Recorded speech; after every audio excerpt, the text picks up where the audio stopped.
how I make friends. I have to say, hi, my name's Sarah. Who's yours?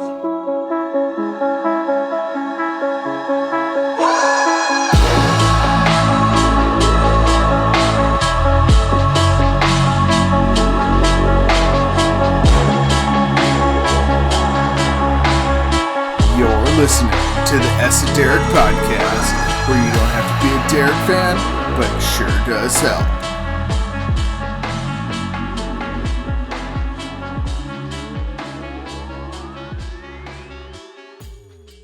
Last time I started the podcast with, hi, who are you and how do I know you? I don't think that's a very good intro, but since we're already talking, that's the intro. Hi. Yeah. Yeah, I'm sitting here in my garage again with my former professor, Marc Ullom. How are you, Marc? I'm doing very well. Thank you for having me, Derek. What brings you to Chattanooga, Tennessee? You were kind enough to ask me to come down to do some photography for Giorgio Men's Warehouse. How's that been going? Super well. You're more organized than I thought you were going to be. I mean, you know, as doing a producer role for you, I was surprised that you are as focused and efficient and put together. You've grown up since I knew you back in 2009. Thank you. I have come a long way, and I try really hard. Have you heard of the book, The Four Agreements? Just yesterday when you referenced it to me. So I'm Googling it now. It's a book that I read recently. It was recommended to me by my quarterback, Aaron Rodgers, and it actually has impacted me where I view the world through a different lens since first listening to the audiobook. And I'm looking them up now. I can never get them all right. So the reason I bring this up is because some of the things we're going to talk about are about former friends, colleagues, students, and we don't want to get in trouble because of some of the things we're about to talk about. So from former experience, we're going to learn, especially my experience, we're not going to get ourselves in trouble today. Great. That's good. I don't need more trouble. So the four agreements, the first one is be impeccable with your word. And that means speak with integrity, only say what you mean, avoid using the word to speak against yourself or others. This includes gossiping. So that's not what this is going to become. We're going to use the power of word in the direction of truth and love. You know, every episode is going to be me learning how to make a podcast and what I want out of this. I've got some ideas, and now I want it to be something. Not every episode might be appropriate for my mom or my grandma, but that's kind of like my thought is like it's a podcast for my friends, and if family cannot listen to it, I'll just be upfront about that. So I think by going by the four agreements will behoove us for this. So I'm going to quickly go over the other ones. Don't take anything personally. I take things personally. Don't make assumptions. I do that a lot. So that's one of my things in this podcast. I'm going to ask questions. I'm not going to assume anything.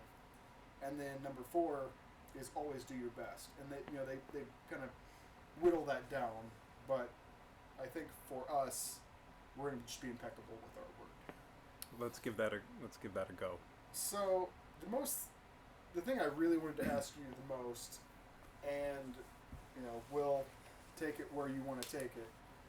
Why don't you work at Andrews anymore? I've heard through friends, and you were a huge mentor to a lot of us. What do you feel comfortable telling? Assuming that our buddy Ian Sittlinger is listening, and Andrews University is listening. What's a high level? How you feel comfortable explaining why you don't work at Andrews anymore?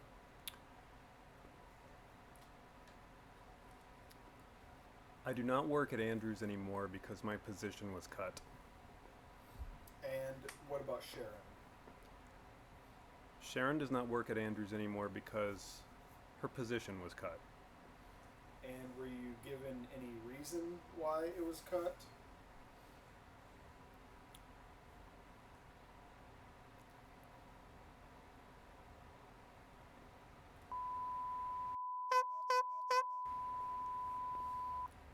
And are you I'm allowed to ask this question. Are you allowed to talk about this very much, or are you? No, I'm not allowed to talk about it very much. The and even if I were allowed to talk about it, there's not a lot of good that can come from unpacking all the details that led up to and the fallout from the aftermath. But the fact of the matter is, things happen to people that they don't have control over, and the important thing is to decide how you are going to conduct yourself when stuff happens to you, even if you don't think it's fair, or even if you don't have all the information as to why things happen, you know. So it happened. Sharon and I decided to make new decisions about how we were going to make a living, and life is better. I'm glad to hear that last part. I had only heard rumors and nothing from you, just from other faculty members or my friends, and they just said, "Hey, man, Sharon and Mark, their words were just fired at the same time." I was like, "You got to be kidding me!" Like, they didn't space it out. They're just both I can't imagine if my wife and I were both fired at the same time. Would be, I can't imagine how hard that would be. So I'm glad that we've been talking. You've both established yourselves back into the world. You haven't gone hungry recently. So yeah, we don't have to spend a lot of time on this. I just I know that there are other people out there that have wondered, because you and Sharon were both really influential in a lot of us, and we wouldn't necessarily be where we are without your mentorship, and I would not have graduated from Andrews if it had not been for you. And that's another thing I think would be fun to talk about, because I have no hard feelings for Andrews. I haven't been there a while. I graduated from Andrews University. Marc used to work at Andrews University. For anyone who does not know either one of us, this is the Esoteric podcast, so it's largely about me, but having some people, my guests will be people who've been influential to me. I was expelled from Andrews University twice. The first time I had to suck it up, wait some time. I don't actually remember what all I had to go through, but I was eventually back to finish my degree. The first time, do you remember why I was suspended the first time? Expelled, technically. Was this 2009? Was this? It was 2007. Seven. I think. Okay, no, that is a long time ago. So maybe do we want to unpack that a little bit? I do. Okay. I certainly do. Because to me, it was a dumb thing. How old was I? I graduated from high school when I was 18. I was 19, 20 years old. I was one of the first people to make some major social media mistakes that, a lot of professionals, politicians make today. Bad tweets, things don't age well. Well, so let's start from the beginning. I started going to Andrews University. There's a lot of policies I do not like.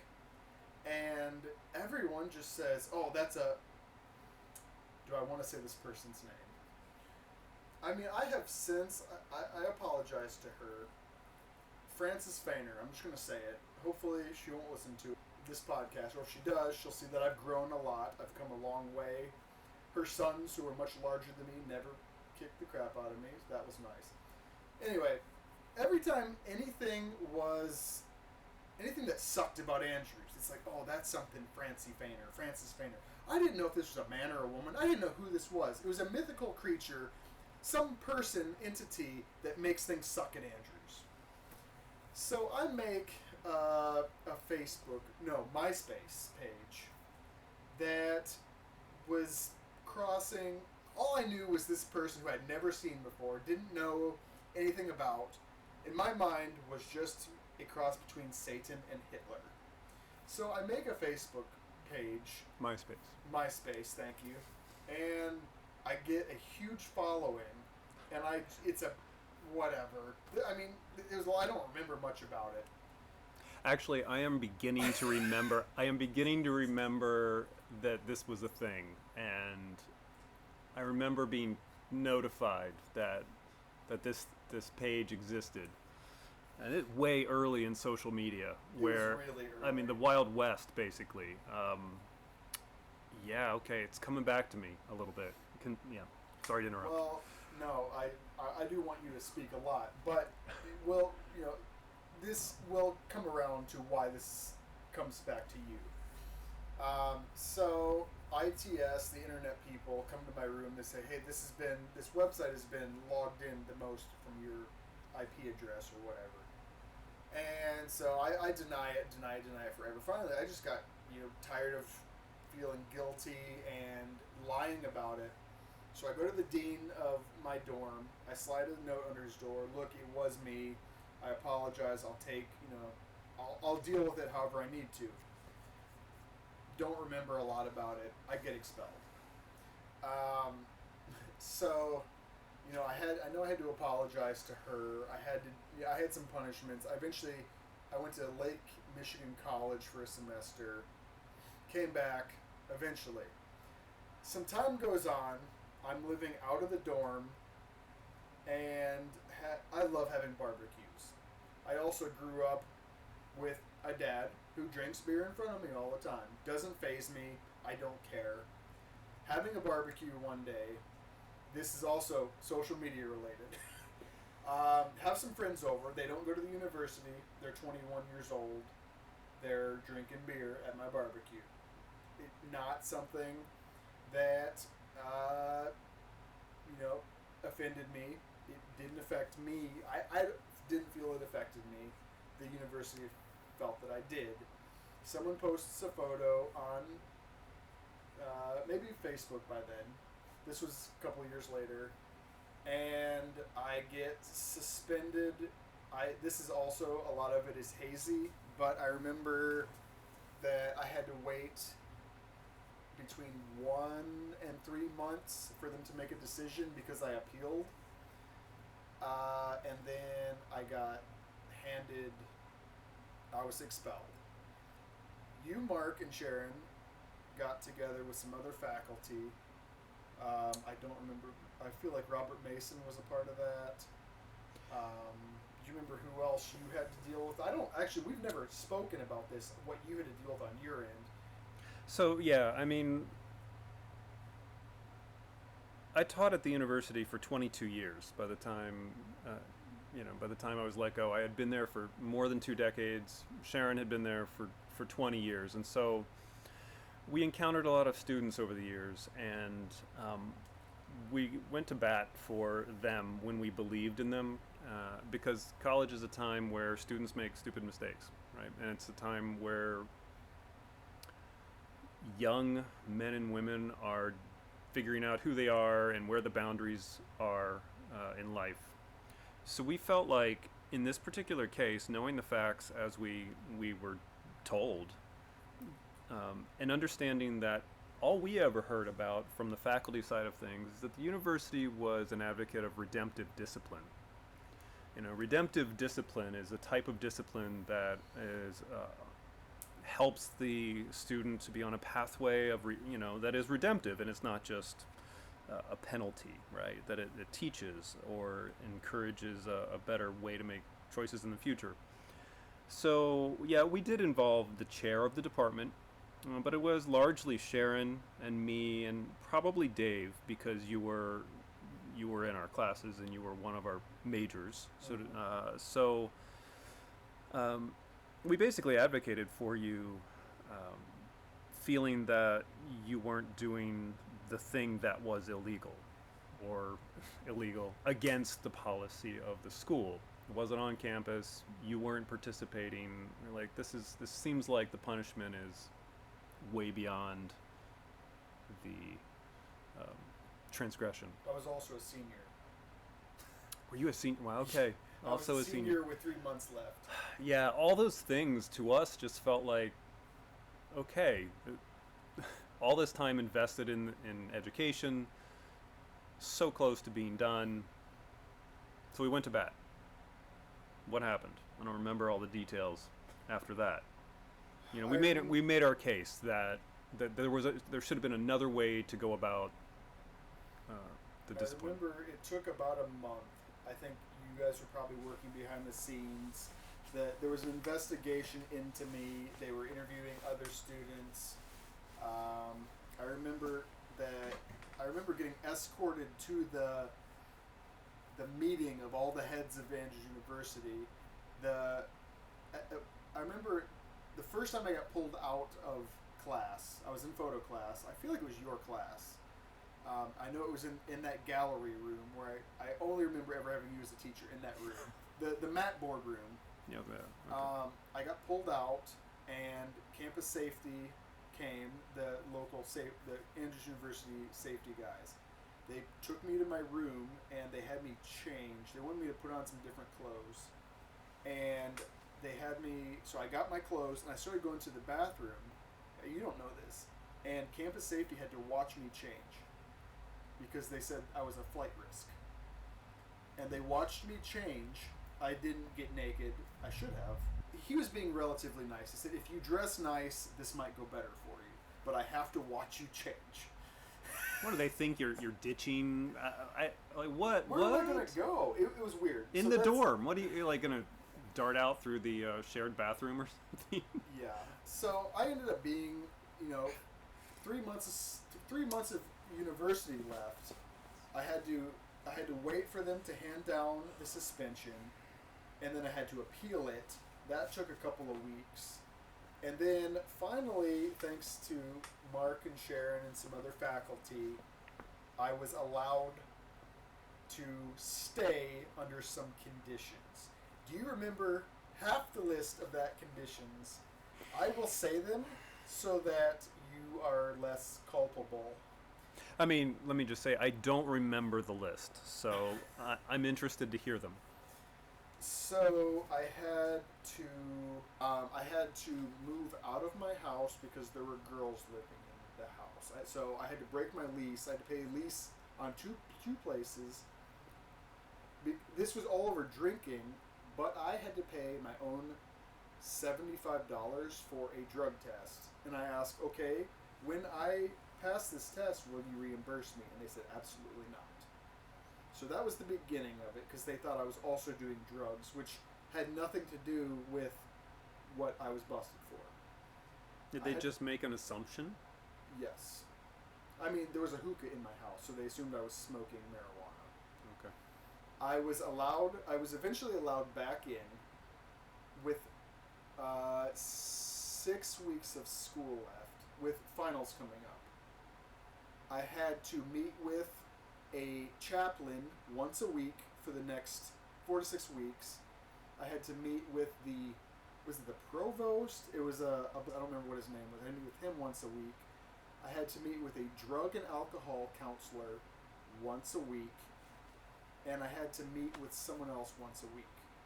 I also had to make a public apology to my department, the photo department, because of my influence over them. And you did that during an assembly, didn't you? They wanted me to, but there were no more assemblies left. So I had to do it at Dave's class. I think it was Dave. Maybe it was yours. That's ringing a bell. I may have been there for it. Dave's, but whichever it was you or Dave, I said, look, I'm going to have a really hard time keeping this serious. And you or Dave, whichever teacher it was, said, look, do the best you can. No one even knows what's happening here. Like, none of the students are aware of what happened. So, do your best. I said, look, if I apologize to everyone. I at the time, it was kind of almost funny. So, I didn't want to laugh. I wanted to take it seriously. I wanted to graduate. I had to write a 12-page paper on healthful living. I had to go, the drug and alcohol counselor, I get to her. It was a group setting. Her name, I will not Great name. I won't say it. She had a really good counselor name, and she was a sweet, sweet lady. I get into this group, and it's 12 other people, and she said, "Oh, like," and they had already been in it. I had been suspended, so I missed the first class. She said, "Hi, Derek. Welcome to, whatever this thing was called. These are," she said, "Oh, wait a minute. You know all these people." Like, because they were part of this whole suspension. Like, they were all tied to it a little bit. And everyone's like, "Oh, hey, Derek." I'm like, hey guys. Like, Oh, man. they were all, like, slightly connected. We were all kind of connected. We were all friends. Like, I knew all these people. So I also had to go to South Africa for, I think it was a week. Maybe it was 2 weeks. Was that with Dr. Benson? Yes, with Dr. Benson. I had to donate my photography. I was not allowed any rights to the photography. So, I mean, that's the thing. We thought the trip to South Africa, I was like, hey, that's maybe not all bad. But the rights to the photography thing, that I just felt like that was a weird thing. I was working. I mean, that's my profession. Yeah, you should. It was... It's rando, man. There were people... I remember there being people mad because they said that was not a punishment. They just took your copyright. You may not use these. Correct. The university paid for everything. You got a free trip to South Africa as punishment. Trip to South Africa. I got to see animals. It was hard. I don't know if we ever talked about that. It was 12-hour days. We'd wake up at 5 a.m. We'd eat breakfast, and then we would drive out into the bush for 2 hours, and it was blistering hot. And we'll talk about what we did there, but we'd work all day. We wouldn't have lunch. Like, there at the end, they started giving us bananas. But we'd work a 12-hour day, including like 4 hours of drive time. And then we'd come back and eat dinner around 8 p.m. And then we'd stay at the Royal George. So we were there drilling wells. Dr. Benson, I guess in another life, ran the government of South Africa and Swaziland. Somehow they were drilling wells out in the middle of the bush, basically, and they had stranded a derrick. There's an arm, what's that thing that in a car that, it's got the two hooks, and then it just spins. It's along the bottom, like not the axle, but the other piece that goes in there. It snapped off and just kind of spun, and it ripped out all the hydraulics. And so in another life, Dr. Benson had been a driller, I guess. I had forgotten that. That is true. Now that you mention it, yeah, it was a thing he had done way before he was an administrator. I want to say we were there for 2 weeks. But anyway, we're drilling wells for an orphanage, for a community, for a school, and it was a really neat experience. We ended up going on a safari. I got to see some animals. It was not easy. It was neat. Was it fun? Maybe. I mean, would that be redemptive discipline? Okay, you had to go. You had to do this thing. But in the end, was it a positive experience? It was a positive experience for me. I mean, I helped people. We helped people. Yeah. If you do community service and you enjoy it, does that make it? Should you do some more community service? I don't know. Maybe you should do community service even when you're not being punished. Yeah. So I don't know. I just thought that'd be kind of fun to rehash. I got back. I was able to get caught up more or less. I graduated. I moved to Chattanooga, Tennessee, where I live now. And 6 months later, I got a letter in the mail that said, "Oh, hey, Derek, you're one class short of being graduated." So I moved back to Andrew University. That's a story for another day. And it's not as interesting. But, all this said, I thank you and Sharon for seeing something in me that, fighting for me. We've talked. I'm a homeowner. I consider myself a Christian. I'm happily married. I don't drink. I don't do drugs. What's my worst habit? I don't know. I say the F word. And I don't know. It's just like. I mean, honestly, as your ex-professor, so to speak, I stopped caring long ago whether students graduated or didn't graduate and went on and were photographers. It just stopped being important. The fact that you're a happy functioning member of society and contributing to a wide range of aspects of the, where you live in your community, that's more satisfaction than working as a commercial photographer or wedding photographer or whatever it is, right? It's all these other things that brings satisfaction to my time at Andrews with you. So I love hearing where you're at. Well, I mean, for the longest time too, I thought if I wasn't a photographer, I'm failing. And I built up a pretty good career in around the Andrews University area. Got married. We hated the snow. We moved here. I started all over. Had a rough time. I got offered a job that sounded great, and it's been great. I still have some photo clients, but now I'm a film producer. I'm a creative director, and I help friends, clients spend their money. And I was able to bring you in. It's been great catching up, showing you around Chattanooga, and yeah, I mean, I'm happy with where I'm at.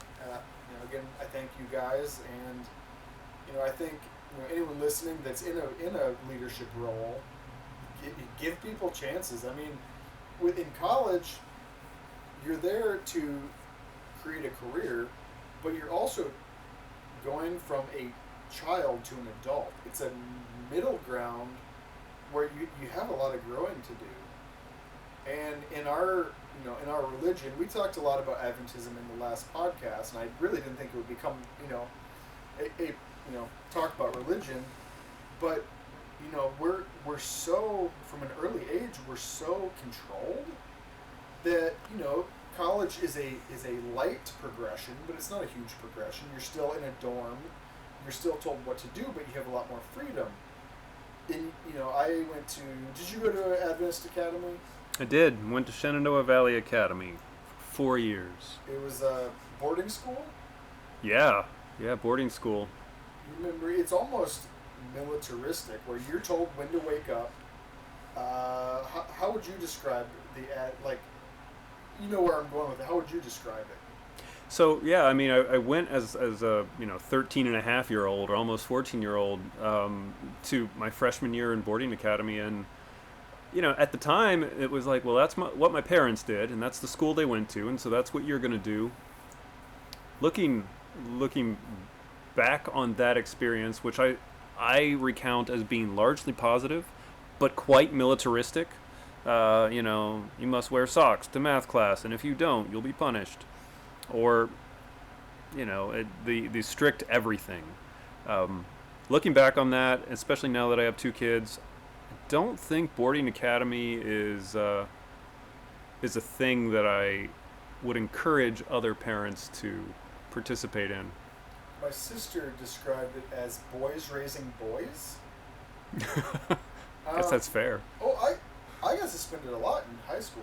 Oh, how many times have you been suspended from schools? Well, you want to talk about elementary school? Oh my goodness, it was a pattern. It's a pattern. Yeah, I was a problem child. I was talking to my mom the other day about something, and some guy told her I don't know what it was. I had Satan in me or something. Good grief, that's harsh. She didn't take that well. I was a problem child. I mean, counselors told me it was part of divorce things, or it's whatever. Moving to a different state, a different area, leaving my family. Who knows what it was. It's interesting. The faculty in the visual arts program were often criticized for allowing students to explore in a creative setting. This is photography and drawing and design. We were criticized by the higher ups for some of the work that we allowed students to produce. And it was actually sort of a pattern that we had to continually defend the creative process, where you have students who are maturing, young adults, they're thinking about religion and the way they were raised, and they're asking questions, and I think all of that are important things, but we also felt that, and this was pretty collective as a group. It wasn't just me, it wasn't just Sharon, Dave and all the other faculty were quite open to this creative exploration, which may not have always created positive work, all rainbow and puppy dogs and sunshine. Some of the work was dark, some of it was rough, and some of it, but I think that's important. And so the fact that you were exploring and thinking, I see that as all good, even if the outcome may have been a little rough around the edges. Before this podcast, I was nervous to ask you if you'd be on my podcast, because I know there's a certain vulnerability of being on a podcast. You don't actually know who the audience is, what's going to be asked of you, and I didn't want to prep you too much, but I did ask a couple former classmates if they had any questions for you. And it's regarding what you were just saying.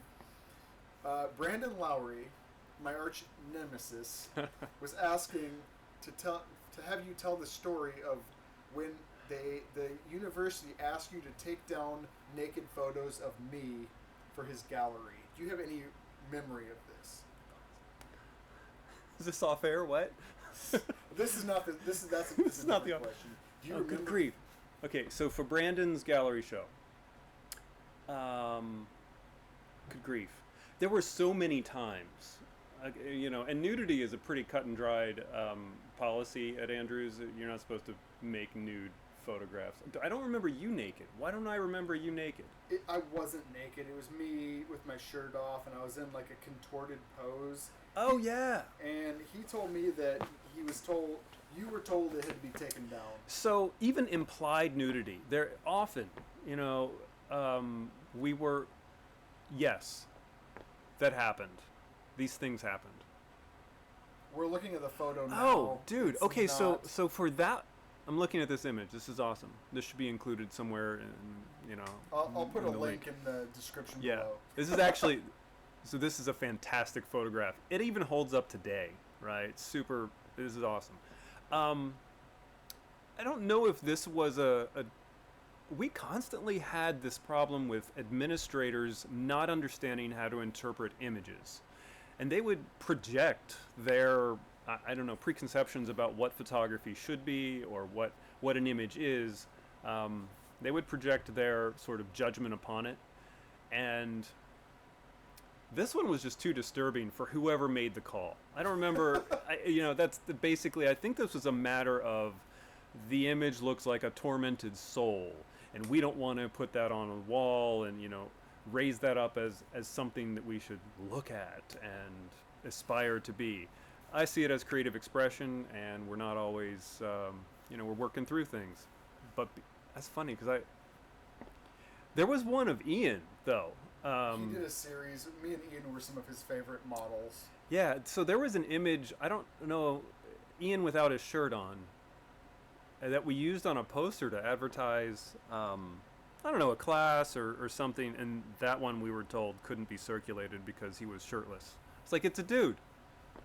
Must have been Ian's look, his eyes. I don't know. I've heard the term destructive art that, affects people negatively.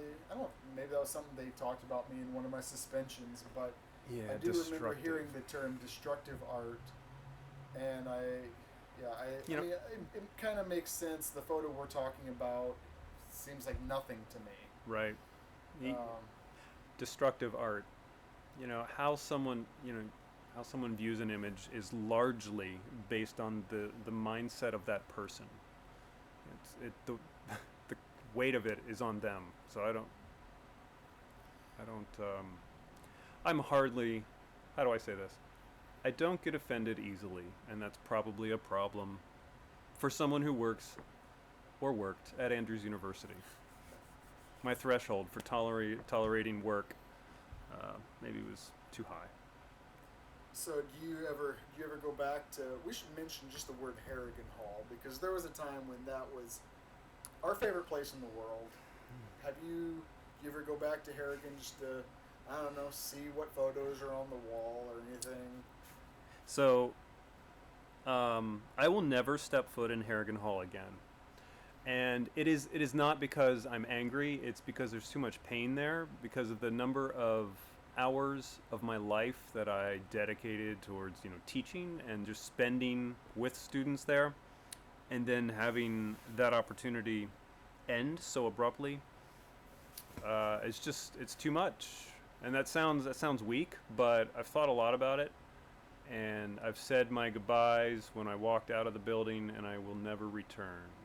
I mean, I understand. Going back there, I feel like a ghost that's like, I don't know, in another life. Like I have memories of things and places, and I remember, sanding the walls of that building with Brandon Lowry, my arch enemy, and like I just like it just feels weird. It's like another time, another place, and I was a different person. Do you ever talk to Dave? Are you still kind of friends with Dave? Yeah, yeah. I mean, Dave and I are really friendly. When we just talked last week, and we talked about going out to Indian buffet. We love to go. I remember going there with him a lot. Yeah, talk shop over Indian food, and but yeah, I mean, Dave is nearing retirement as well, so his time is coming to an end, and he's such a sweet man. Like he's so was such a good teacher, and if he does retire, it would be really fun to have a reunion. Not in Harrigan Hall. no, definitely not in on Harrigan. campus, I would not come. But maybe in Berrien Springs or Niles, or just like a lot of people would come. Yeah, that would be great. He's a special man.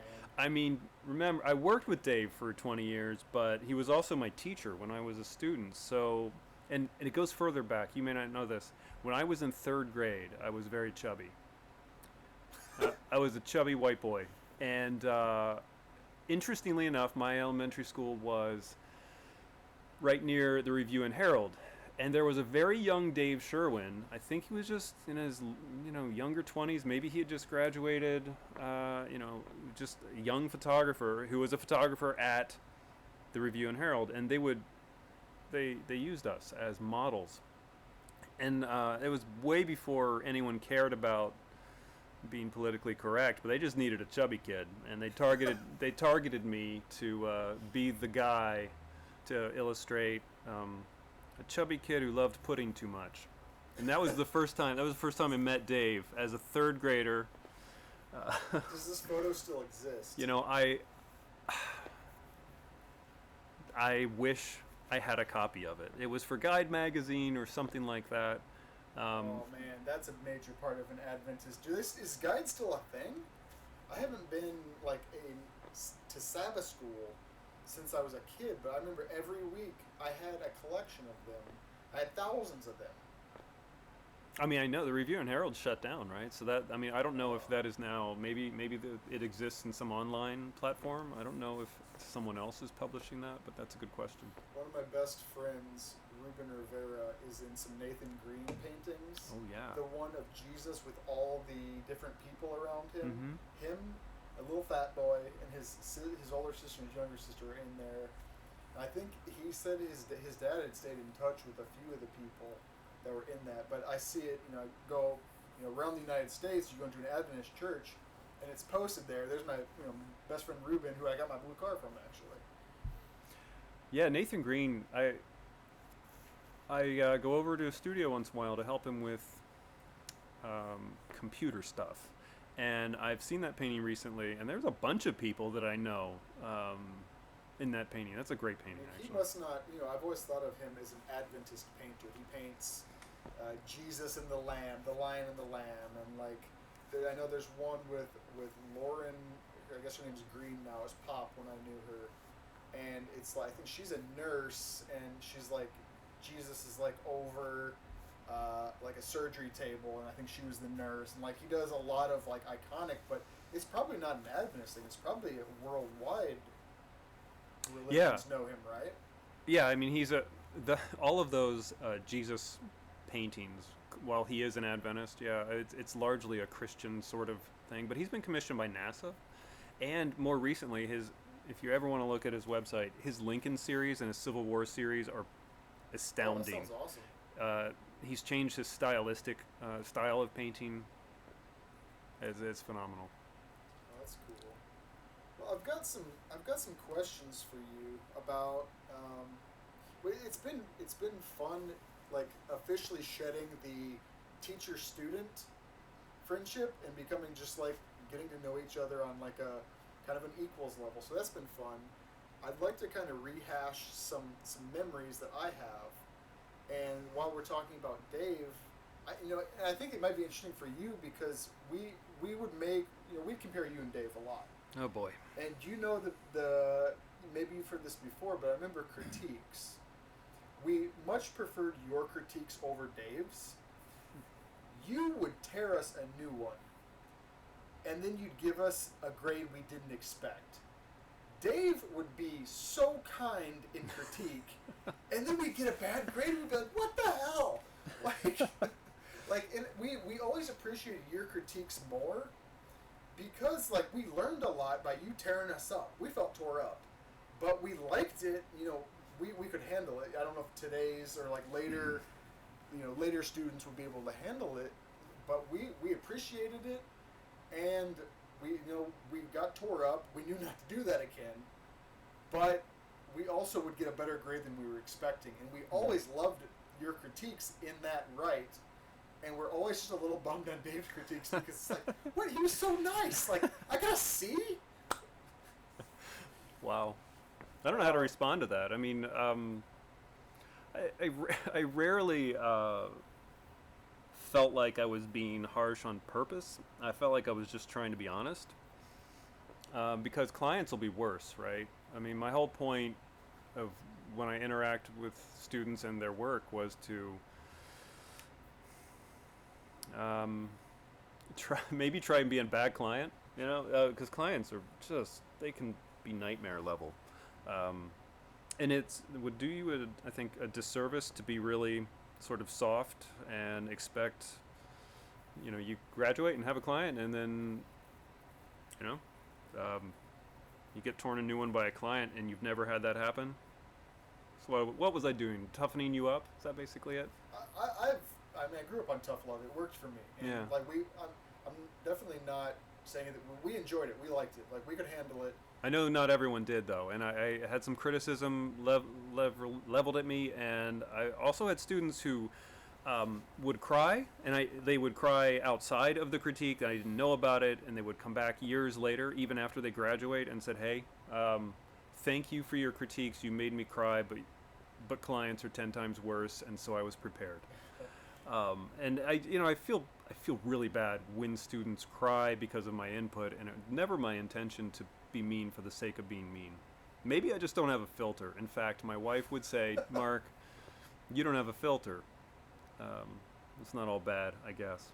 Well, I remember, it's something that came full circle for me is I remember having a critique, and this girl who had just got back from a country I won't name because it would be a little too specific, was crying in critique, and I knew her before she went on this shoot studied abroad, and then I knew when she came back. I was there during that time, and I remember her crying critique, and then shortly after I went to Italy, went to school there, and I came back, and I realized how hard it is to readjust to American life. When you're abroad and you come back, it's like your life was erased for a year. And I don't know if the university knows this, but re-entry basically into real life was really, really hard. And I don't know if people knew that. So it took me a year to understand why she was crying in critique. And part of it was because she wasn't adjusting well to. And I've talked to other students who did that, and they're like, yeah, it was really hard to come back. Being there, I went to Italy. It was a fantastic time until it went really bad. And I'm never going to talk about that story on a podcast. Okay. Point is, I don't know if people know how hard it was to adjust.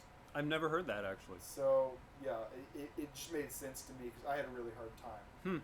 But at the same time, something you don't know, while I was in Italy, remember James White Fox? James Lyons? He was about my height. He had beautiful dreads. Yes. Yeah, remember him. He popped up while I was gone. He came into the picture. But, so I guess he wouldn't have been part of it. But Ian was the main person, talked me up as a legend to everyone. And I was the DP. And I got back, and girls would meet me, and they're like, you're the DP? In awe of me. And it was wild. I became a monster. I was the I came back and I in Italy I had a really bad breakup. So the combination of that and being completely heartbroken and messed up, and the transition back to the United States, and then becoming I came back a legend thanks to Ian, and I had to over time shed the DP and just become Derek again, because the DP was an alter ego that I may have been part of the reason why I got suspended the second time. I don't know. Things that, I mean, it's amazing, you know, as a teacher, you know, students in the classroom and occasionally some social interactions outside the classroom, but you know, there's so much more to their lives. It's fascinating hearing these stories. It's really rounding out my understanding of you. Well, that's kind of like what I want this podcast to be, is I can explore myself, and I want to go really into it with Shaughnessy when I have him on part 2 of the pre-podcast. But have you ever read the book The Inklings? No. It's Tolkien, C.S. Lewis, and their friend that died.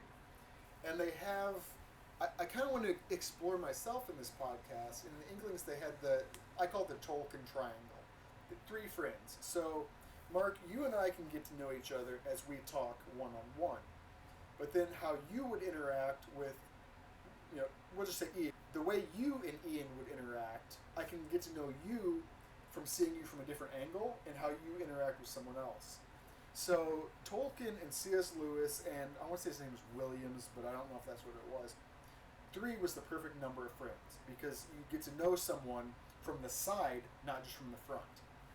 So I think part of that podcast, this podcast, is, you know, people can get to know me from just conversations that I have with people who are important to me. I want to talk a little bit more about, you know, our classes, and something that we caught on with you that you may not know, maybe you know. We knew we'd get a better grade with you if we were more experimental.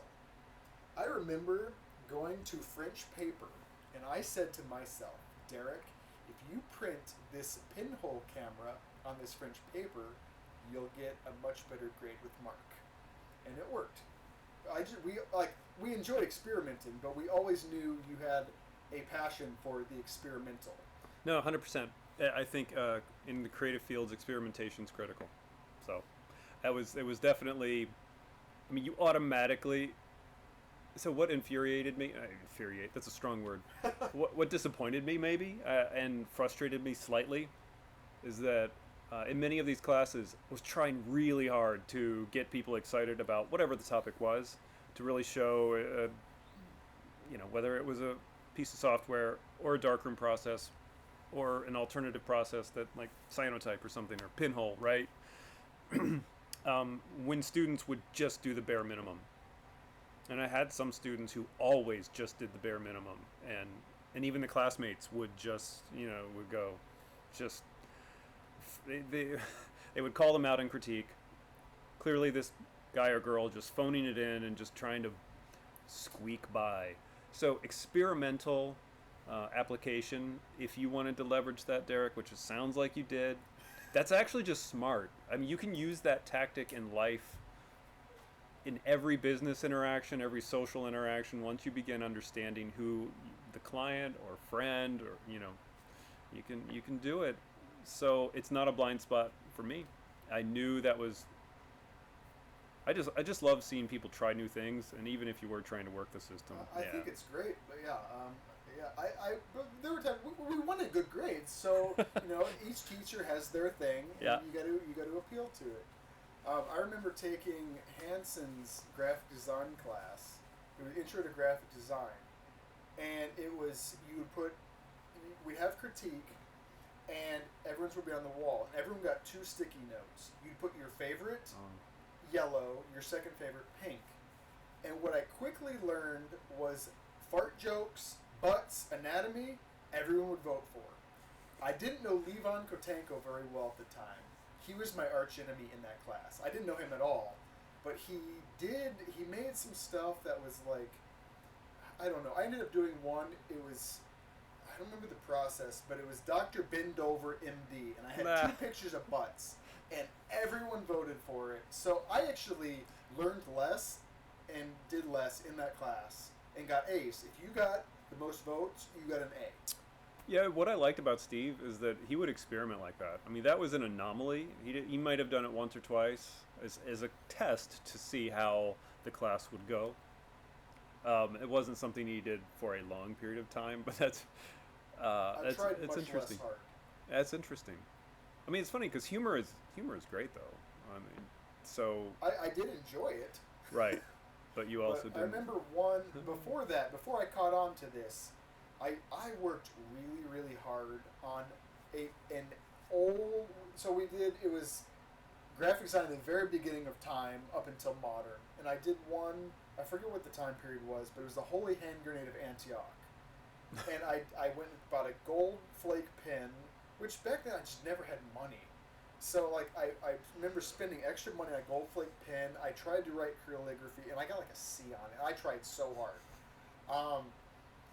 I've got two things I want to talk to you about. I don't know which one makes the most sense first, so I'll just do the less interesting one.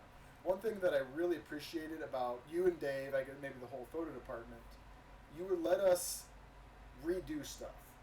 As long as we turned something in, we could turn an F into an A, and that was brilliant. I don't. Maybe you could talk about where that idea came from, and then I'll tell you some more things that I would do that I think are funny. Yeah, so I can't speak for the other teachers, but the reason why I felt like if a student submitted something that was complete, right? Complete and not a work in progress, but done enough to consider it a submission on time, right? Getting it done on time. I think clients in the real world care often about getting crap done on time more than getting the most perfect masterpiece. Hitting deadlines and nailing those sort of just to me, I feel like that's a life skill. Getting something done should be rewarded in the educational level as you got it in, you done. Maybe you're going to learn something in critique. Maybe then you can take the time and energy to go back and improve on that assignment, even knowing that you have another assignment coming, right? There is a penalty in the fact that you then now have extra work to do because you didn't finish it right or didn't finish it at the level that you would want. But I mean, it was smart and really helpful because there were times where, I would have, I said I'm not going to assume on this podcast, but I would think that like there are times you may not know what other classes we have and what our load is. So it really made sense if we had to focus on something else. These photo things sometimes were really, they'd take a lot of time, a lot of effort. It was always hard to stay on top of good creative. Yeah. Come up with new ideas. So I remember a couple of times I would get a piece of photo light sensitive paper and I would draw a picture on it. I'd draw stick man and I'd turn that in, and I know at least twice, maybe 3 times it was accepted. And I was able to redo. I did that. I don't know. I mean, I drew a picture. I don't know if you accepted it or Dave, but you both had the same policy. If you turn something in, you can redo it later. Maybe that was early on, or maybe I tightened up my policy. I mean, that was a long time ago. Seeing people like you take advantage of that policy, knowing that we had to, like, okay, that's just stupid. You spent 5 minutes on this. I think during the last 10 years of my teaching there, maybe it was I requested or required a more finished piece, not just a phone it in. Okay, I got something in. There were just times when, like, I remember just drawing a blank. It's like I have this thing, and I can't think of anything that interests me. Yeah. And that's just sometimes what it was. I mean, to say it was never out of laziness or I was goofing off or whatever. But I mean, it also sometimes you get twice the work out of us. We would turn something in, it would be terrible, and then we'd be like, oh well, now I understand why. I understand all these things. And you see everybody else's work from the class and from the assignment. Yeah, and it would just click. I remember one time, we were talking about the tough love. If there was something you didn't like, you would take it off the wall and drop it on the ground. I don't know where this comes from. There was this one. I wouldn't not intentionally. It didn't bother me at all. I just don't remember doing that. There was one time, I remember the exact student. I picked up a piece, and it was a really bad piece. And I will stand by that. It was, the craft was poor, the visual expression was poor. It was a poor, and it was a photograph, not a digital thing. And I was gesturing. It was a matted piece of, and I was gesturing, and it flew out of my hand. And everyone thought I threw it on the ground. Like, and because it flew across the room and crashed into the wall or something, and it looked really violent, like I had lost it. But it was literally just a gesture. Everyone's mouth dropped open, and I don't know if that's when the legend was born, because I just don't remember doing that ever intentionally. There was a couple times when. I remember, like, the reason I bring this up is I remember one time I was really fascinated with Jerry Ullom. Like, when I was thinking about the questions I wanted to ask you, I could not remember that photographer's name, but now I remember he's a master. He's Photoshop before Photoshop. Yeah, all darkroom stuff. I remember taking a photo of my niece, cousin, and she's holding a mirror, and then I superimposed, I don't know if that's the right word, a second photograph into that mirror of her. She's like holding shark jaws over. So it was like her looking at her monster self. It was terrible. Like, but I pulled it off. I was really into Jerry Ullom. Brandon Lowry, my arch nemesis, was the only one who knew how much time I spent on that. And the exposure was bad. The contrast was bad. I put a ton of time into it. I figured out. I learned a ton of stuff. And that was one that you dropped. And Brandon's like, wait, Mark, no. He's like, you need to hear the story behind this. And I just remember going from an F to an A that day. Like, maybe not an F to an A, but I remember I went from not a good grade to I got an A on that project because of the experimentation, because, and I don't have any, I don't have any hard feelings towards anyone in it's Harrigan Hall. I think it's funny because maybe this is something that everyone knew about me. I know that there were some other students in your era that would milk this. If you could weave a really good tale and do a pitch, basically, about your work, I would expect, I know some people were lying to me straight up about their work, which I have an issue with liars in general, but still, if the pitch is good, even if the work isn't good or isn't great, it helps your grade. Because in life, it's often how you pitch whatever it is you're pitching, and you can influence people. That's true. It was just a, granted, I think you gave me a better grade than even it deserved. It was not well executed, but you put effort into it. A lot of effort. As you were a teacher, did you have time periods where you felt like your class, you basically had section like four years. You had us for 4 years. A lot of them overlapped. But did you have certain classes you're like, these guys have it, these guys do not have it? Oh yeah. And whether or not those were discrete 4-year blocks, our program was never so big that it's interesting because these very rarely did a photography major come in as a first semester freshman, right? Quite often they were transfer students either from a different institution or a change of major. So rarely did a photography major finish in 4 years.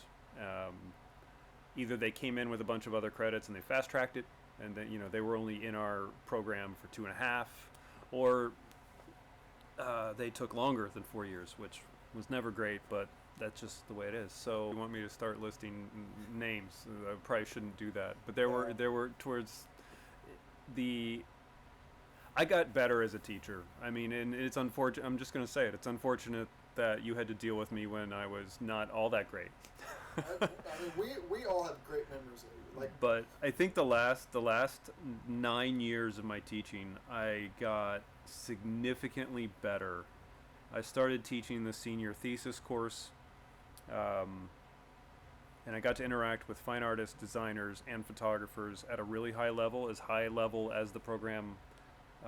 So it made me better, and I was just, it takes a long time to become a great professor, and I was good at what I did, um, which made it all the more painful, because being really good at something and loving what you do, and then it going away, for lack of a better term, for that opportunity going away. I guess I had people question, like, well, why didn't you go find a job somewhere else? Doing teaching, art and photography. Well, I still do teach, actually. I teach at the Academy of Art University. I write courses for them, and I teach online, which isn't so bad. It's also not quite the same as working with students one-on-one, face-to-face. So I'm still teaching, but I miss everything that program at the university allowed me to do. Young people excited about what they do, creatively, sort of rambling, stream of consciousness. It is. It's been years since I've been a teacher at the university, and it's still hard to articulate all of the things that are there, and it's just. I mean, it's I mean, this my words, not yours. It's got to be brutal to give that much of your life, and then just kind of be given a good kick in the butt and say so long. Yeah, it's more than a job. I mean, everyone's like, well, it's just a job. No, actually, I wasn't there because of the job. I was there because intrinsically influencing or interacting with young people. And actually, the fact that it was a Christian university, I don't actually love most art schools. I think the fact that we were a Christian university and the faculty were all good Christians, with that we cared about the students in a way that I don't think typical secular art schools do. All of that made it rewarding at a level that it's hard to describe. And we were often criticized for not being religious enough in our program, but I think sometimes you can influence people positively while not beating them over the head with particular dogmas. Yeah, that makes sense. How, like, obviously in my head, we were the best class you ever had. Like, where did we rank? So, let's loop back around to where did we rank. Let's name. All right, you're going to have to give me some names. Let's see who we can name. So, obviously, Ian, you better be listening to this. Because this podcast, a lot of it I'm doing for you. We had Brandon Lowry. Who cares about that guy? Tawny Alapoon. Her last name is something different now. So fun, though. I love the... Allie Dorich. Didn't she wasn't she into still life? Man, I think Allie did some really beautiful still life. So, Calvin Maloney was there. He was a little bit ahead of us. Bjorn Kavanaugh was there a little bit ahead of us. That's a different podcast for a different day. John Vandenberg. Side question. Was John Vandenberg your favorite student? No. Oh, we sure thought so. Who else can we name? Sorry, all the people who are screaming at us. I mean, I know a lot of, like you were kind of talking about earlier, a lot of students would switch, and I remember a lot of people would transfer in because they saw how much fun we were having, and they thought, like, oh, I'm doing this really hard degree. Look at these guys and how much fun they're having. It's still a They lot of make work. Art. Yeah, I mean, I'm not going to mention names because I'm still friends with them, but we knew they weren't going to make it. So let's just say that the list of names you listed out, that ranged from like 2006, if I recall the timeline, 2006 through 2010 ish, maybe '05 to '09, right? Um, that's an interesting time because it was sort of early in the digital camera era, but Oh, man. darkroom was still kind of a sweet thing.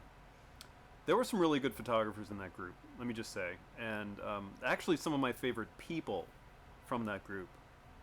Um, The digital film thing helped me in some areas, and I think it held us back in some areas. It was such a weird. It was the worst transition where, what's better, film? Is digital better? And I remember my parents bought me very nice of them to buy me a really nice film camera. By then, I was like, well, I mean, I really would have liked to have had a digital camera. yeah. But my other arch nemesis was the Nikon D70. That camera was terrible. And something else I want to talk to you about, I think it was you, can't remember if it was you or Sharon, said, have you ever checked to see if you're colorblind? I'm pretty sure it was me. Maybe Sharon also. Me, being married to Sharon, very often she'd talk to me, I'd talk to her, and my memory blurs whether it's. I'm trying not to take credit for, often she'd be like, "That was me, Mark. Stop it." But Yeah, it might have been a critique where there was some color questions, or the topic was a color balance or, why or is the something. screen green? Yeah, something. I was and- frustrated, man. I was mad. I was getting mad. I can't see it. I don't know what you're talking about. And, I'm never wrong. Of course. All right. So I definitely went and took the Istara test, and Yeah. I couldn't see. Since then I've learned I gotta adjust, add 14 points of cyan. I have to add 10 green. That gets me pretty close. I have to have my wife Yeah. double check me. That was really frustrating. I mean, there were some. Maybe it was just because it's more recent history, but the 2016 graduates, there were a few students who came in as freshmen, and in 2012, and they graduated in 2016, and they were really good, like to the point where I was slightly covetous of not just it was their ability to. The level of craft, just astounding for undergraduate photo majors. I take credit for them. I remember meeting with you. I'd like to come back and visit. If I was in Barrie and I wanted to come see Heritage, you guys meant a lot to me. And I'd come back, and there was a point where you're like, it's glib here. It's and then I came back later, and I remember seeing a lot of compositing became a thing that has never really interested me, but it became a really big thing, 5 years after I had left. And I saw a lot of compositing. I'm like, I'm into portraiture. I'm really glad I never had to deal with this. Like, I loved Photoshop. I mean, at one point in my career, I did only Photoshop 10 hours a day for 2 years. And I love it. I still love it. I remember just sitting in the dorm room with Brett Newman, who was also a photo major on that time. Brett. And Jesse. And I remember, I'm sure we were listening to early 2000s techno music,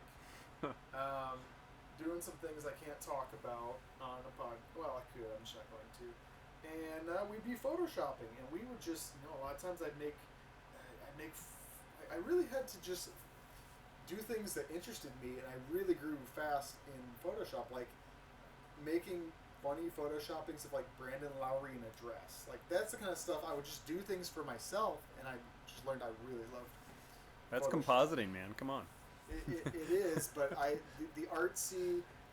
What I see a lot today is people love to do a portrait and put a flower over the face.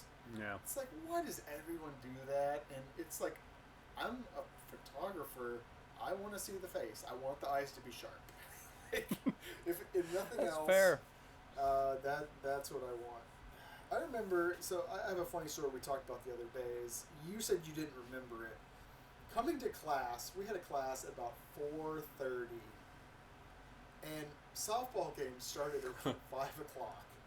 And I remember multiple times coming to class in my baseball uniform. We didn't have uniforms, but I wore a uniform. I remember standing in the gallery, the one with the like hole in the middle of the room. I think we call that the gallery. Yeah. In cleats, and I'm like either pacing or like moving, like warming up my legs so I'm ready to run. And I remember just saying, "Derek, just go." You were sitting there distracting everybody. Yeah, and I was just like, and I remember not hesitating. I booked it to make it because my whole life, all like softball balances me. So, like, I always appreciated that. I should remember that fondly of like, Derek, just go. Yes, thank you, sir. And I'd run to the diamond. Oh man, the things people remember. It's the little things. Like, I don't have a lot of memory of things. I remember my first day. My first photo class was with Sharon, your wife. We've been talking about Sharon. That's Marc's wife. They were both professors, both photo professors at the same university, which it's kind of probably a rare thing. It's a very rare thing. I remember we sat in a circle in that gallery room. I remember the direction I was facing. Sharon was standing. We were all in a semicircle. We didn't call it crisscross applesauce in those days, but it's called crisscross applesauce now. And this guy, this red-headed, he was so annoying. His name was Ian Sitlinger, was sitting across from me. And I had come out of, Wisconsin Academy. I was an ultra introvert. I didn't have a lot of self-confidence. And this guy was an extrovert. He was as confident and arrogant. Sharon's asking questions. And this guy's got it, man. Like, we know Ian is the storyteller of the century. Dude. We don't believe half of what he says, but it's a great story.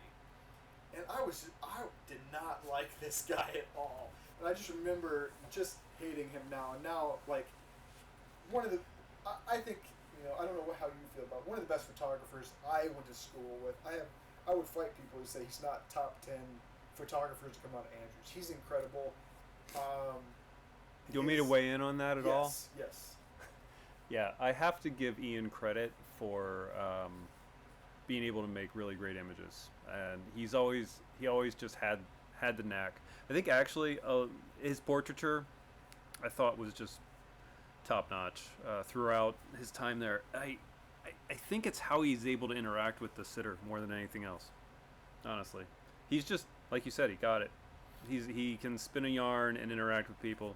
His portraits are still great. His tintypes are fantastic. We would go to Vancouver if Canada wasn't so locked down, because that's on my bucket list, is to go have a tintype made by him. Ani's photography is incredible today. Man. It's been a while since I've been on her website, but last I looked, she had some great stuff. I'm trying to think, like, I know, like, Debbie Stange, she was a student. She was a little ahead of me. And then Jonathan Vandenberg's wife, now Amanda Vandenberg, I don't remember what her last name was. Lefebvre, yep. They were both pretty good photographers, a little bit ahead of me. Kelvin Maloney, he had his own thing that was like dark rock. He was good. I always admired his work. It wasn't anything that I wanted to recreate necessarily, but something that always, again with Ian, I didn't like it at the time, and eventually I learned to love it, is he would just copy the great straight out. And I thought the Avedon? Yeah. Yeah, I mean... Avedon especially, pen a little bit. I mean, he channeled that, and even though... It's hard. They're hard to copy, actually. So I'd call that a gift for Ian, to be able to literally rip off something as easy, as apparently easy as he did it. Because it seemed like he didn't sweat. Respect for it at the time. That's like, man, that's just copying, but there are no original ideas. It would be better to emulate the greats, right, than to try to come up with something new and then make that great. So we got photo degrees, art degrees that we basically. I know people who owe $250,000 right now for a photo degree. And I ended up. I've been debt free since 2019. We paid it off December. Everyone knows what happened in 2019. I wanted one good thing to happen. So I pushed really, really hard, and I paid off $123,000. It took me 11 years after college to pay this off, but I wanted one good thing to happen. So I had about $9,000 left to pay off on this, and I got it paid off. How do you, like, what do you think about that? Like, does it make sense to go, have you ever thought about that as, like, for an art degree, for a photo degree, to go that far into debt for a Christian education? Do you have any thoughts on that? I have all kinds of thoughts, and the thoughts are they were there even before, as a teacher. And it was something that I struggled with a little bit, knowing that. And to be fair, the field of photography has changed quite a bit in the last 20 years. The cost of Adventist education has changed quite a bit in the last 20 years, and it has actually, the cost of Adventist education has outpaced all other costs. Like, it's gotten consistently more expensive faster than all of our other things that have grown in expense. So we have a couple questions, right, as far as when we think about education. What is the goal of education on a fundamental level? Is art even important in Adventist education? Is having the ability to be educated in photography or design within Adventism important? Is it worthwhile to invest in that? Does the church need trained young visual Christian artists to spread the message? And if so, what is the value in it? Should they just learn it on YouTube? 10 years ago, we weren't asking this question, really, about, because if you wanted to learn, you pretty much had to go to school. Now you don't have to go to school. So, in a long rambling question, or answer to your question, I no longer think that college is as important as it used to be. If you want to be visually, in a career that's like filmmaking or photography or design, Adventist education may not be where you need to be. Isn't that terrible? I'm saying that. Well, I mean, things have changed. Also, like, photos is such a weird thing because everyone is a photographer now. Everyone has a camera in their pocket. Yeah, I mean, the iPhone was introduced in 2007, and I actually saw the writing on the wall in about 2010 after, third generation. I'm like, holy crap, this is changing fast. And they're getting so good so fast that there's not a lot of time left, right? So, yeah, there's challenges. And, I hate to, I don't want to, I still have friends teaching in the art department, right? But there's a few things going on. Higher ed, that's university level, college level education has tons of headwind, and that's in secular segments as well. So we have higher ed as a whole, challenges. Adventist education, more challenges. And then you have the visual arts aspect of that education, even more. So it's not a healthy space. And in a lot of ways, I'm glad to be out, but where I am now, it's also challenges. So from a selfish level, sure would be, wow, how do I say this? In my time as a professor, I tried to make sure I gave the students as much value as possible in the classes that they took from me. I did my best to make sure they had the opportunity to learn and to be really good at the craft of photography and whatever aspects I was teaching them. So I don't have any guilt about it, but I did realize that there was a huge investment they were making, even if they didn't know. Yeah, well, I mean, part of college too is the Adventist system is you're growing up, you're becoming an adult. You're around other people who believe a lot of the same things as you. A lot of us. I mean, if I had to go to Andrews the third time, it's not really the third time. I have to go back to Andrews. I wouldn't have met my wife. Like, if everything had lined up just right. So I mean, you're in a pretty pretty safe atmosphere. You have a lot of opportunities. Expensive dating, right? It really is. So there's more things to college, and like going to college, it really is an opportunity to grow up and learn. So that makes sense. But as far as a career, especially photography, I learned more my first year or two out of college in my first real job. It was 2 years out of college than I did in college. I hope that's a good thing. I mean, I worked at one place that was not great, and then I quit, and they didn't treat me well.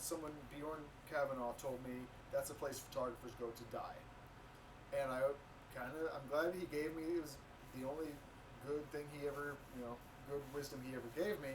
So I kept that in mind. Finally, I said, my first year out of college, I made $17,000. And it, largely was with this company. I learned a lot, but they'd always say, Derek, work really hard, and we're going to hire full-time soon. And it faded out to where they'd hire me a random Wednesday, and I couldn't even finish out the week there as an assistant photographer.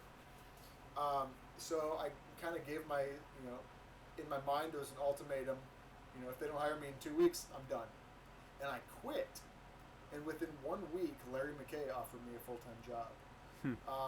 He called me up and said, hey, Rob Regovich, he was the manager there, recommended you. He said, you're a great young guy, and I'd like you to come work for me. He said, I fired my assistant of 2 years, and I'm looking for someone to replace him. So I go work for Larry, and I'm there for a day. And after 2 hours, he pulls me aside and says, hey, if you can keep working like this, I think in the next couple of weeks I could offer you a full-time job. He said, you're really impressive. At the end of the day, he offered me a full-time job on day one. He said, you've been here for 1 day, and you're already better than my assistant of 2 years.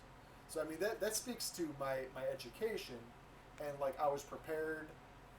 I was prepared for the real world. I worked for Larry for 2 years, and I learned more from him than, I definitely learned more from him than I did in college. He was an older photographer. He came up in Detroit, and he was having a hard time getting caught up to the digital world. And he helped me learn a lot of old school stuff and really get caught up, to the high end. We had one client that was like a $300,000 a year client.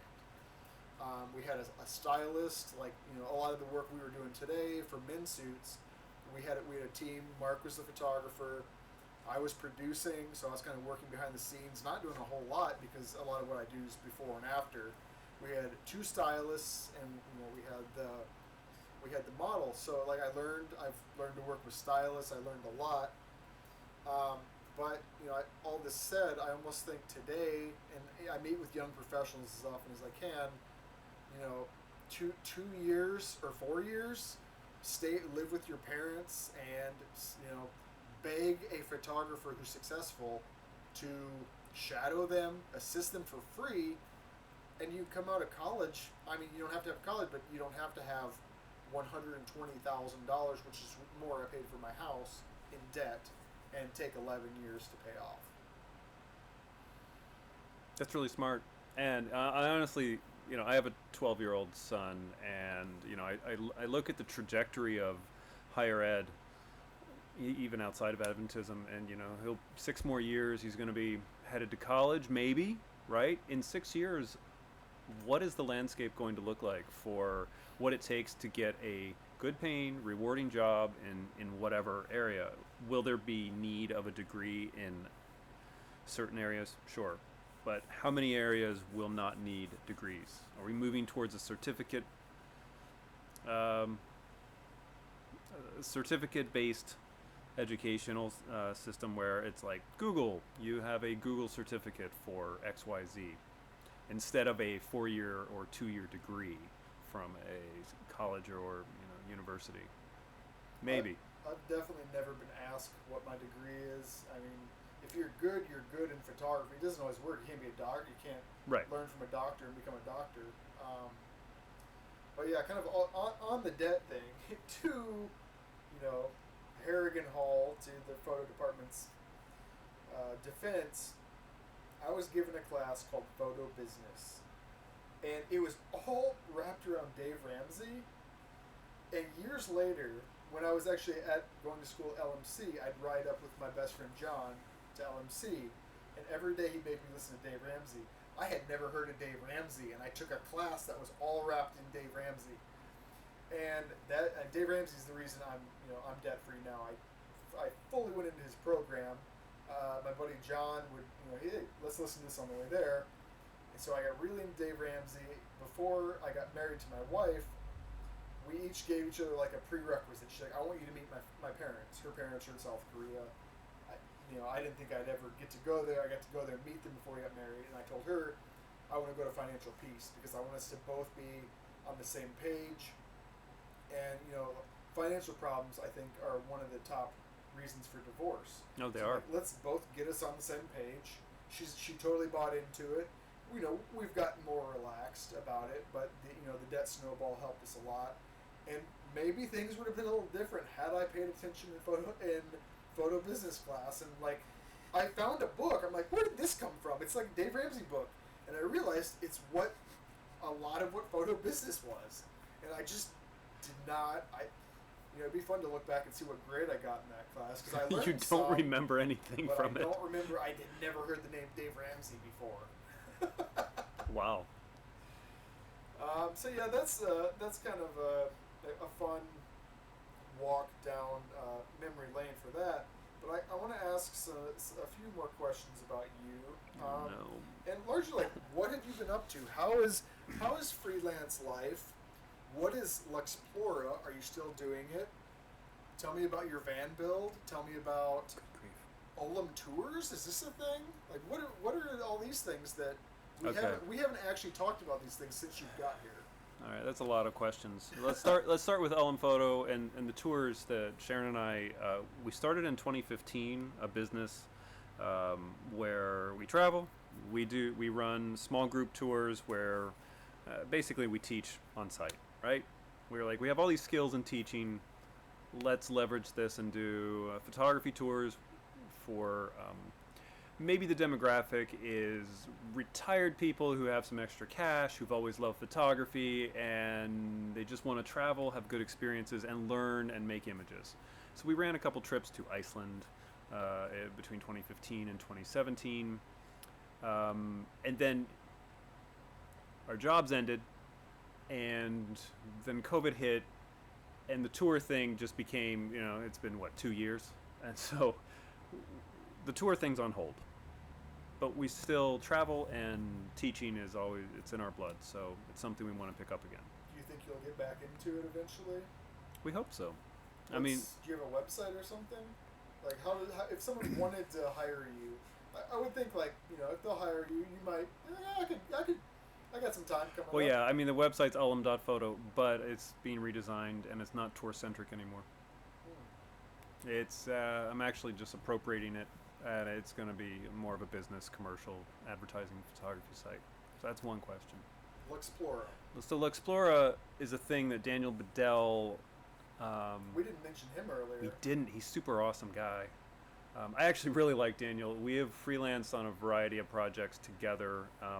I work for him. Let's just say he was my student, and now I am the Padawan. What's his website?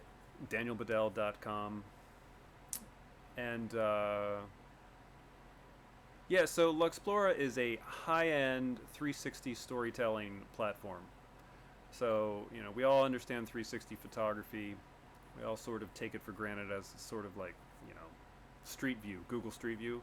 But Daniel and I took it to a next level where we create really, really compelling, crafted, studio-lit 360 images that so it's a 360 spherical image, but everything has been studio lit, and then I composite the crap out of it and make it look like a seamless scene. Andrews hired us to do their 360 tour. We just got done working with Walla Walla University, and they're launching their new 360 tour. We've had Land O'Lakes as a client. COVID also put a real. We started in 2018, in the fall of 2018, and then, COVID COVID just slowed us down a little bit. So yeah, luxplora.com. That website's being redesigned as well. Well, you're quite the web developer, it sounds like. Yeah. What about printing? Do you think you'll ever get into the printing business?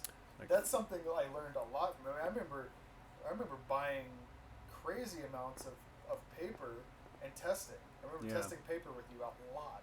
You love yeah, I printing? mean, that was indulgent. I love printing. I love printing in the darkroom. And I love printing digitally. And I just bought a 44-inch printer to become the premier Southwest Michigan fine art printing service. I literally just installed it in my shared studio space in Buchanan, Michigan. So I'm working on relaunching my website with all the services that I'm going to provide. When can we expect a new website? Within a few weeks. Sweet. Yeah.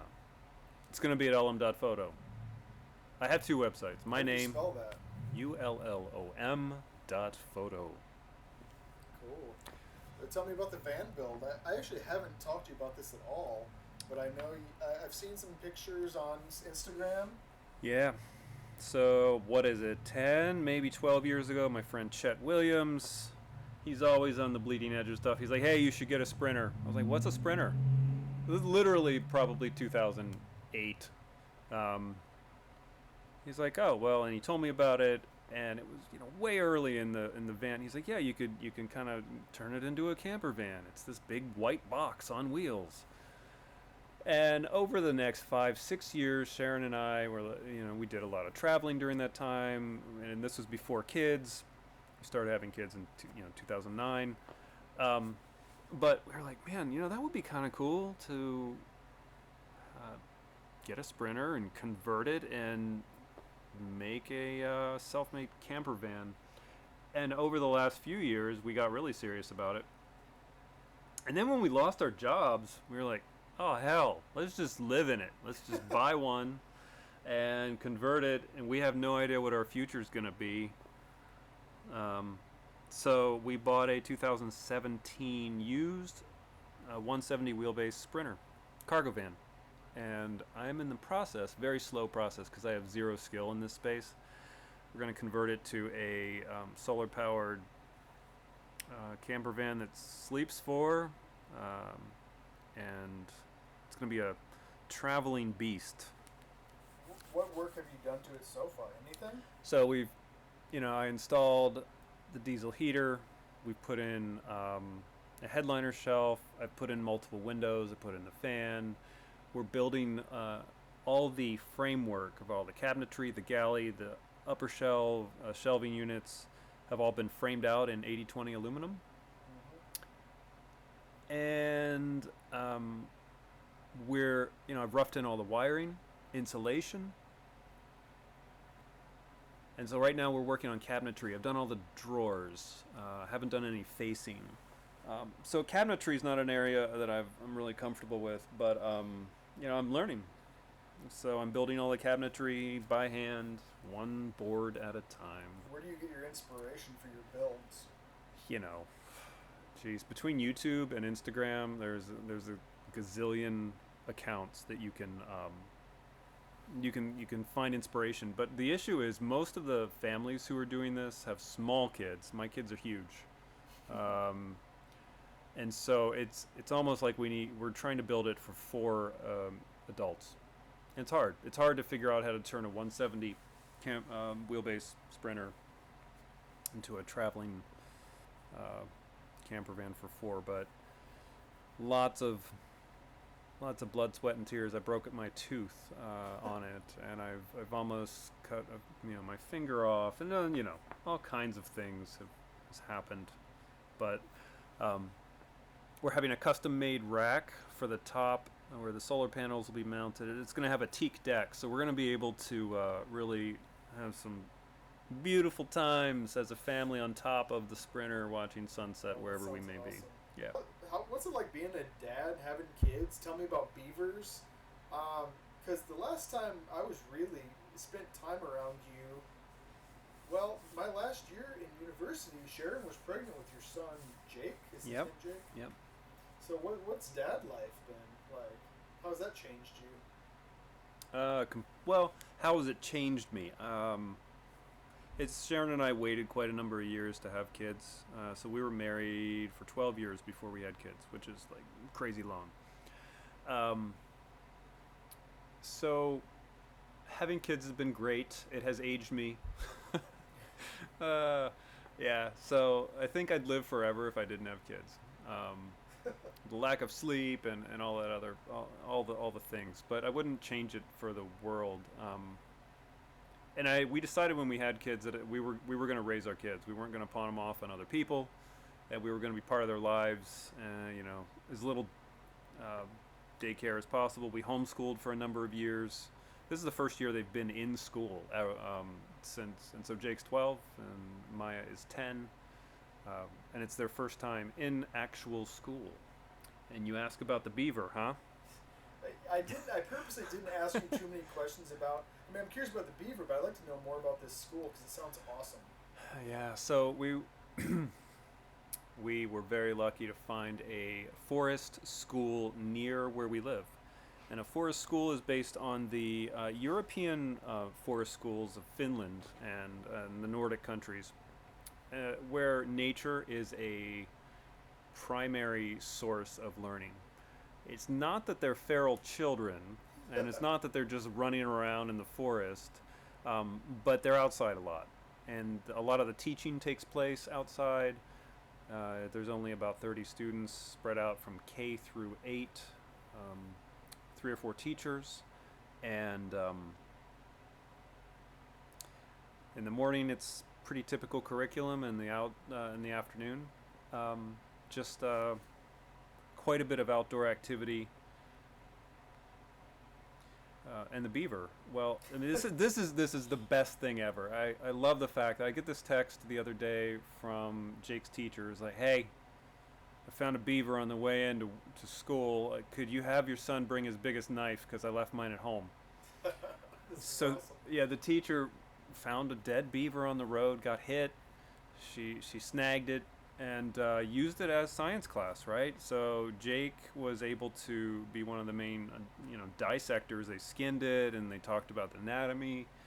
But it's just the kind of learning that I think is really relevant and important to young people growing up, connected to the outdoors, connected to the process of life and death. I think it's really, really great. Yeah, that sounds awesome.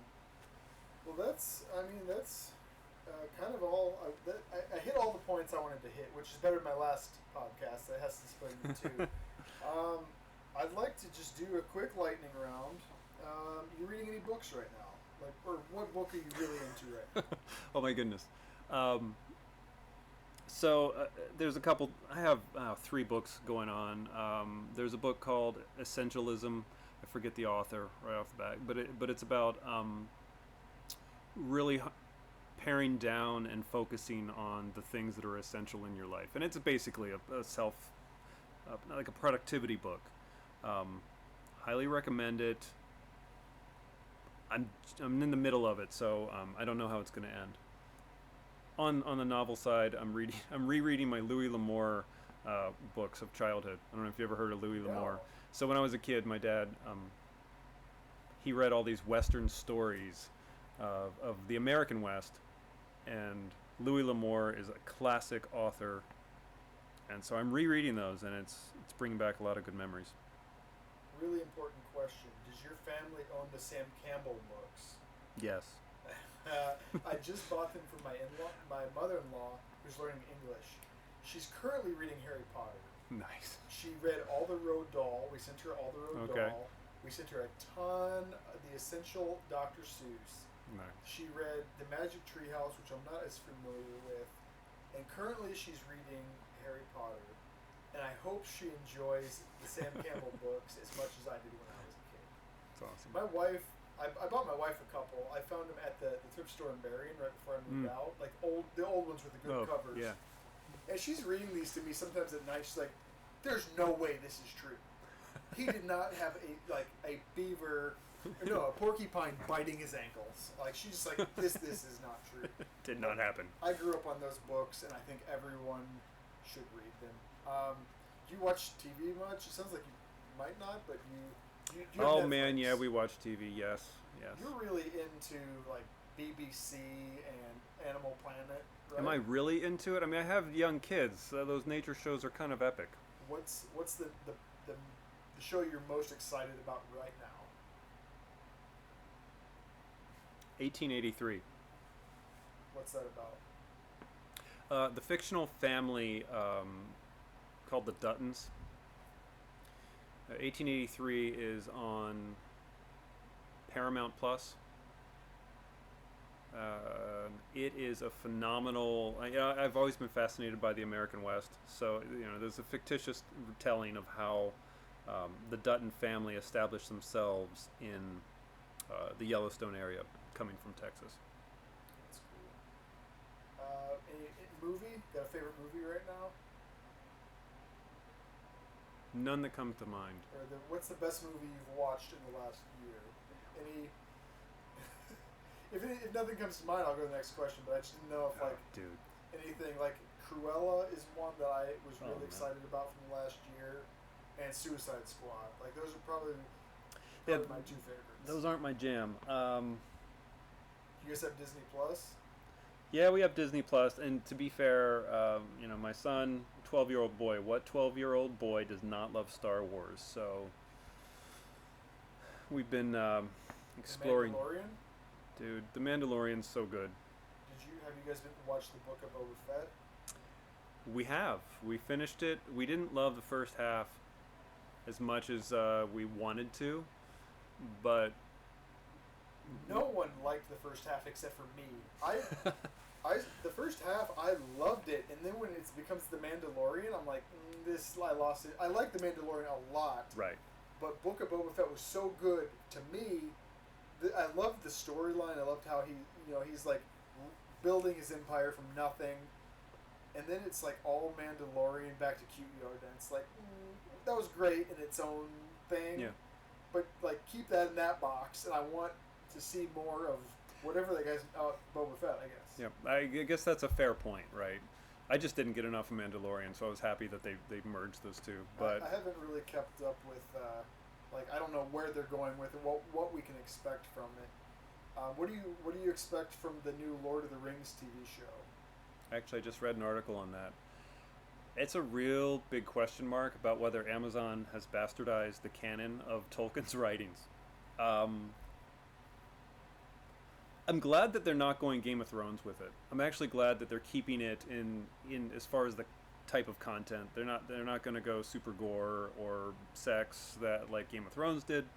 So I like that it's going to be in that realm of sort of Peter Jackson's films.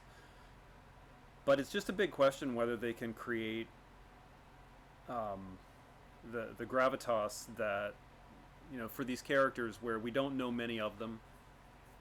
There's some of the elves that will be there, but it's written from it's made from such a broad sort of general collection of notes that I just don't know. But I am excited about the possibility. Are you a Tolkien fan? I am a Tolkien fan, 100%. Have you ever read books with your kid? Have your kids been exposed to the books? Yeah, I think they're some of the greatest literary works of history. So they haven't seen the films. I think the films might be a little much for their age. I tend to be conservative with that. But we have exposed them to the writings. We read it together as a family. The Hobbit is incredible. It's made for kids. Yeah. I love Lord of the Rings, but the Hobbit has got to be one of the best movies ever. Not movies, books ever made. The movies were terrible. Yeah. And even watching Lord of the Rings now, like Lord of the Rings are books I actually read all of them. Wow. And I don't, I have a hard time reading. I grew up reading the Hardy Boys. Like when I was a kid, in Wisconsin, I had nothing. We didn't have phones. We didn't have video games. We didn't have anything. We had books. But I had the Hardy Boys, and I was allowed to read them. But I actually read all the Lord of the Rings once, and I'm a huge Tolkien fan before any Star Wars or anything. So it's cool that your kids. I've read all the books, and we're almost done with the last book. I tried to read the Silmarillion. It's really interesting. It's dense. like reading the begats in the Bible. Yeah. And that's it was a little much, but a movie of it would be pretty cool with what's the bad guy's name? And Utumno is like the hell, or like that's where all the bad guys came from. Drawing a blank on the Sauron? There's Sauron was the lieutenant of this guy that I'm Morgoth? talking about. Morgoth, maybe. My last question. Any podcast you recommend right now? So I love How I Made This.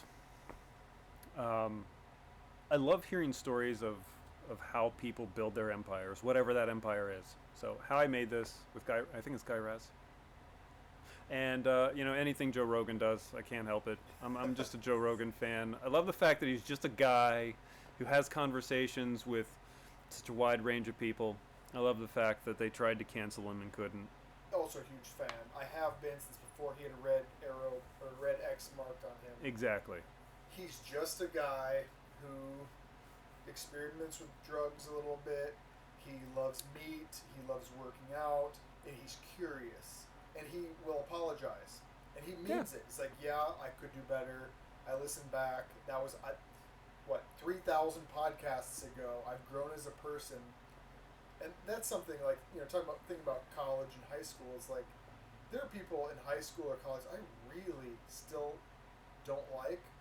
Or I think back, it's like, man, I'm not the same person I was in high school. I'm not the same person I was in college. You're probably not the same guy you were when you were my professor. Like, we all grow, probably better people. We're definitely different people. Yeah.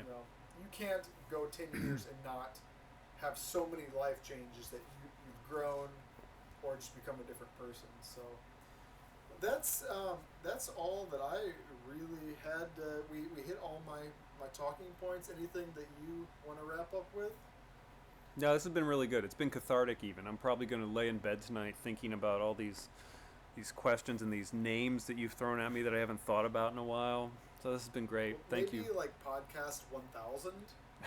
Like you can come back and all of our listeners will have all kinds of questions or stories, or maybe we'll let someone call in and I don't know. But I thank you for coming on here. I was a little nervous to invite you on. I'm really glad you accepted this. It's been a lot of fun to rehash some things and just see if you were aware of some things some things that we were taking advantage of. So Marc Ullom, thank you for coming on my podcast.